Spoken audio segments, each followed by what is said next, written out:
Okay. Welcome back to Super Sentai Review, episode number 285. Yep. We are here reviewing the episodes 41 to 44. In the case, these four episodes, well, we have the first episode being a standalone episode. Yep. A standalone episode where it is basically all about some character piece for the Yellow Ranger, where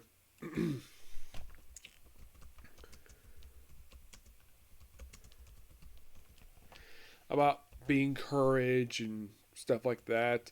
It's an okay episode, but then 43, 42 to 44 is kind of in a way the end of an era for the series.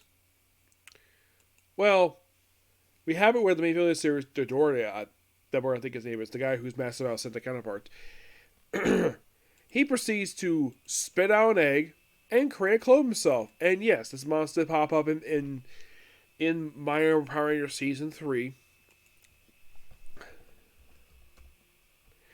And kind of in a way, like, his plan, like, absorbing all the Zords. Well, first Ninja Man, then I think it was, like, the Rangers, which he does this off-screen. Yes, he does this off-screen when he takes the Rangers. In the first part, he takes Ninja Man powers. In part 2, he takes the Rangers powers. And then, of course, in part 3, like, he has like air power. So it's also revealed that even though it's been hinted at for quite a while, the Rangers finally figure out that um, Tasome, the white Kakuranger, her father is not really a traitor. The whole thing, him betraying the humans, all a lie. Yep. And it's also revealed what's going on with the dogs. Kakuranger, who actually made a return in this arc, first time since episode, I think it was like 29. Yes, it had been a while. Yeah, Bunhouse makes a return here, who was for Apprentice, which is interesting.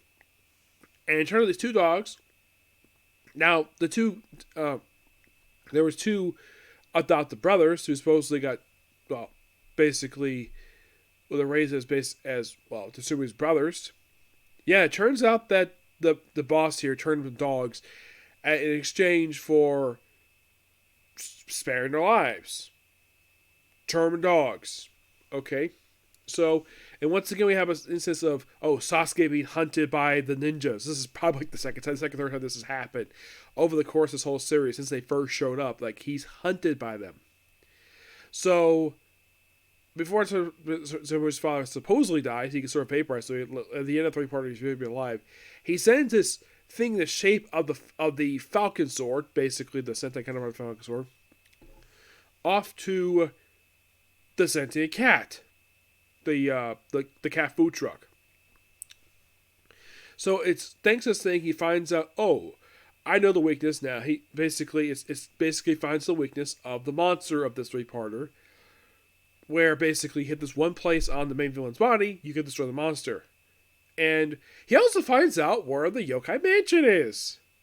Yes, seriously. And by the way, he does this in episode 44. This mansion first show up in episode 14 of the series. He infiltrates it. He basically, attacks the Zaru, and the powers are restored, and eventually goes giant size, destroying the Yokai Mansion. Yes, a building that's been there since episode 14. Yeah, the place is completely destroyed, and of course the monster gets destroyed. His own clone gets destroyed. So he's like, whoa, you destroyed my clone. I'm abandoning Yokai Mansion and basically bring up his Skull Castle, aka his Skull Spaceship, from My Power Rangers Season 3. Yep, this 44 is the debut of this thing, and this is basically his base from this point forward until the final episode.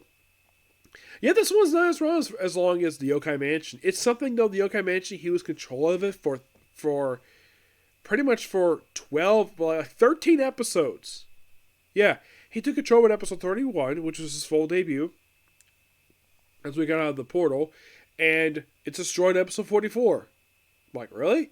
Yes, really. And this is basically how they deal with it. Just have it go giant size, destroy the mansion. Yeah, this also had indoor pool. And it's also shown that the skull ship, the skull castle, I think the skull ship was called in Power Rangers, it only has one room, the throne room. Also, Tozoe's father, who's alive, is like, oh yeah, but you betrayed me, I still want to work for me, so I'm going to turn you a statue. Yes, seriously, he turns into a statue. He might remain for this a series, who knows, but with episode 44, I have exactly 9 more episodes left to go for this whole series. So, yeah. Really good episodes. I'd say 42 and 44 are really good episodes. Very, very good character piece. These two actually advance the plot of the series. First time this is episode like 37. But as big as this is probably the first big set of episodes. This is the first time since they wrapped up the Hidden Scrolls arc that went on for 9 straight episodes. And look at this is only a 3-parter, and this leads into, well, the remainder of the series until we get to the final arc. It's mostly like, here's the strange thing: we have 5 straight standalone episodes right after this. Yep, 5 straight standalone until we get to the finale. Yep. But yeah, that's particular view. Next up is the Comic Corner, and then I'm gonna go ahead and go back to watching Sentai. Okay, next video. Bye.